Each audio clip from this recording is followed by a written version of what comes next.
Hi, and welcome to the Gramazon Medical Record screencast. Wanted to show some of the features of the user interface that I think should really be in all EMRs, but for some reason just aren't.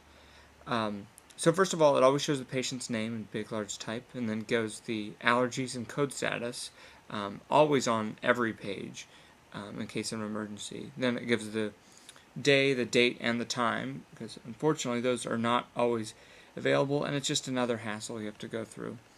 Gives the patient's date of birth, calculates the year for you, and then gives the patient's weight, and that could be modified for just be only show up for peds patients if you wanted. There's a log off button. This is actually a picture of me, and it's just it would be an area that you could easily insert a picture, an image, a color, an icon, basically anything to show who's logged into the system. Often it won't show the username because that's protected for security reasons, but you can never tell who's logged in, and it's kind of annoying. This is the options panel here, and I'll just give you an example. This is what's called a light box. It's kind of a pop-up window inside your browser window that's not a separate window, and it's kind of the interface for a lot of the other options. To close it, you can just click on that yellow button, or just click anywhere outside the window like that, and it closes it. And we'll reopen it. And the options panel would basically let you pick what kind of service you're on and your role, and that would maybe influence some of the interface, what features are more prominent, what are more hidden, things like that.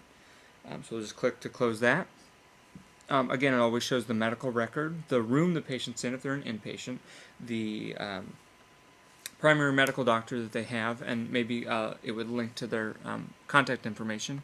And these are kind of would be able to be changed by the service you're on. You know, surgeons like to know what the diet and the activity level for the patient is at all times. So those could be customized for whatever service you're on.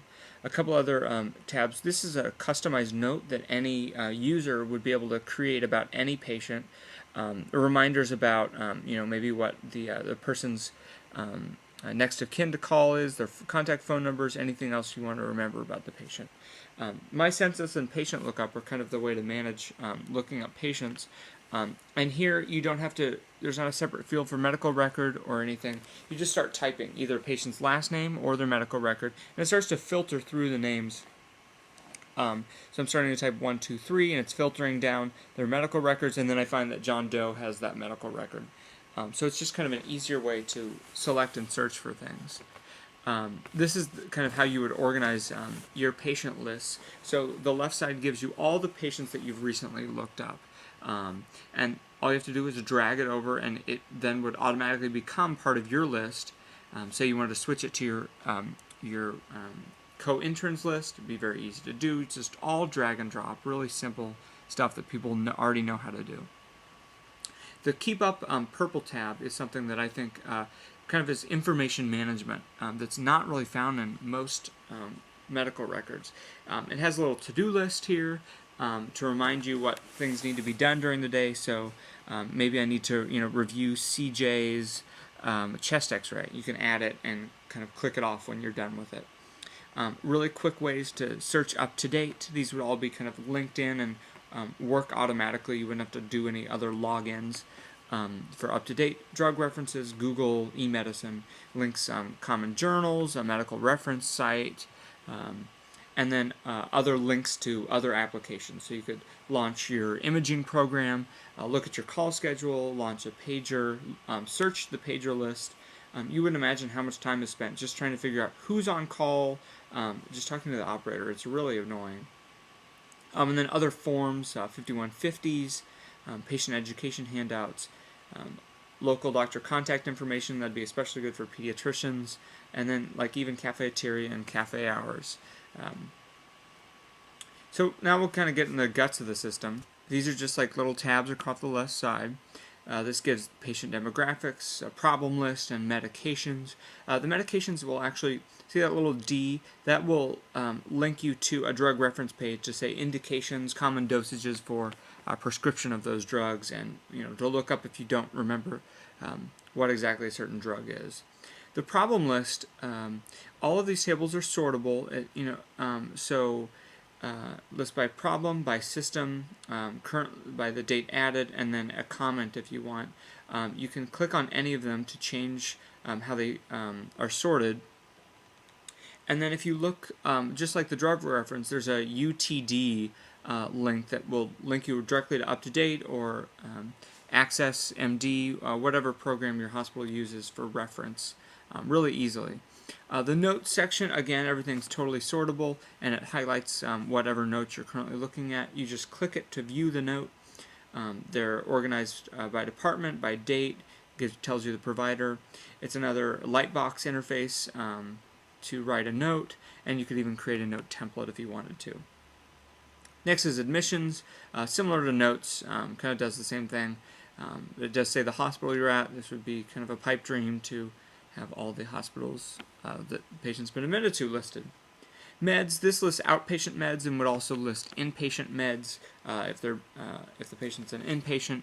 Again, you can sort them easily, and you would also be able to look them up with a drug reference as well. It also shows supplements because patients definitely take those. The lab section I'm really proud of. If you go over here, this little alert would pop up if the lab was having any sort of error or problem with their equipment, and could tell providers that we're going to be expecting delays for CBCs or any type of lab. It gives you the lab phone numbers in case the lab is taking too long for a certain lab and you want more information. It also would link to the micro sensitivities for your hospital for E. coli UTIs to see what's sensitive. These labs also give a better status indicator than I've seen before. It tells you if they're complete, if they've been ordered or not even received, so you have an idea of what the holdup in the system is. Often it just doesn't give you that information, unfortunately. And the cool thing about the labs, again, you just click on it to activate it. It gives you the most recent labs that were ordered. But if you hover over this little graph icon, it's kind of slow because of the recording software I'm using right now. But if you hover over it, it will pop up a little graph of the most recent labs that the patient has in reverse chronological order. So you can see he had a white count in 2002, but more recently he has a normal white count. And you just click to close it. And again, you can do that with any lab. Not just CBC, anything that you wanted to do, a chem panel, LFTs, enzymes, things like that. Imaging, again, a quick link to launch the web imaging that would log you in automatically. The reading room phone number, so you could get more information if you needed to from a radiologist. And then the images, the studies with the findings would also be linked up to the imaging software, so you could just quickly view the images yourself as well. Reports, again, very similar to the images tab, would give you the report information. For reports that had images associated, you could click on it to view an EKG. And the search and filter area, I think, is really lacking in medical records. So you could easily search for any text that you wanted and limit it to any notes that you wanted. And let's search for cellulitis. There are going to be obviously some false positives here. You see that this says the patient's wife forgot her cellulitis medication right here. But again, it's currently lacking in a lot of medical records, which is really annoying. The filter by system idea would basically allow you to look for system-specific information. So, you could look for cardiovascular information, ENT, GI, things like that. You wouldn't believe how much time is spent for someone with chest pain just trying to find out if they've had a stress test in the last 6 months.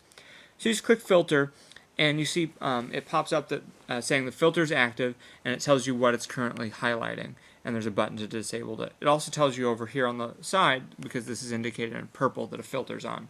So then if you go back through and click on the tabs, you see that certain things are highlighted in purple, and those things that are cardiovascular related. So enzymes, EKGs, CHF, hypertension, and then notes as well. And then if you click on a specific note, say you want to look at this clinic note, because you don't know where the cardiovascular information is, and you scroll down and you look, oh look, they had a stress test 3 months ago, it was negative. I think that would really save a lot of time and energy. So we'll just go ahead and click that off and move on to the next section, trends. This would basically be customizable. You could set it for however long you wanted it as the trend, but it would give you vitals or any other information in a kind of graphical sense. Currently it shows the temperature and the heart rate, and you could also even look at medications that the patient received, say over the last 24 or 48 hours that are PRN written for the patient to see really how's their pain under control, what other meds did they get. Finally, the Orders tab. Orders are obviously very important to be entered. You can choose to enter a single order by just clicking on that button and select a category, and then a drop-down box would come in to allow you to select the order that you wanted, or you can actually do an admission order set. There would be pre-made admission orders, and note that it says both community-acquired pneumonia and down here pneumonia, community-acquired. It's a simple little trick that takes almost no coding effort, but saves people a lot of time in the long run. So you just click that, select either one of those, and it kind of fills in as much information as it can for you with defaults for that diagnosis.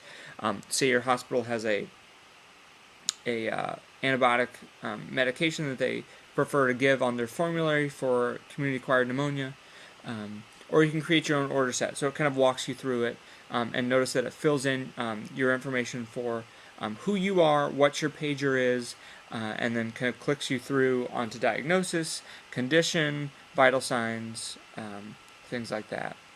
And then you can just click to start over, and it starts it over for you just like that. So that's kind of my idea for a better electronic medical record and interface. Let me know if you have any suggestions. Thanks.